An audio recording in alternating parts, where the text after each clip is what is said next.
তরুণ গগৈ সাহেব SP phone করছে, তারপরে সেখানে মানুষগুলো খেতে দিচ্ছে।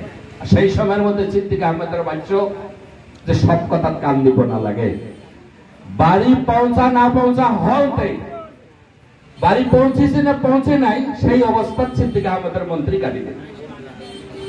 সবাই জানেন সিদ্দিক আহমেদ একটা ন্যায় কথা করার জন্য তার মন্ত্রিত্ব পর্যন্ত গাড়ি দিছে, তাহলে আমার হয় ন্যায় কথা কাবি কাই।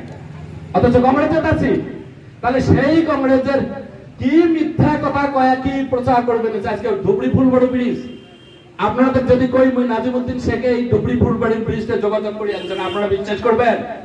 আপনারা তথ্য যাবেন না? যখন রকিবুল হোসেন কাছে যে আমার কংগ্রেসের নেতৃত্ব এই ব্রিজটা হচ্ছে, আপনারা প্রমাণ চাবেন না, রেকর্ড চাবেন না? এখন আমরা যদি কই হযরত মাওলানা বদরউদ্দিন আজমলের নেতৃত্ব ধুবড়ি ফুলবাড়ি ব্রিজ হচ্ছে, আপনারা তথ্য চাবেন না? নিশ্চয়ই চাওয়া লাগবে। তথ্যটা আপনার মোবাইল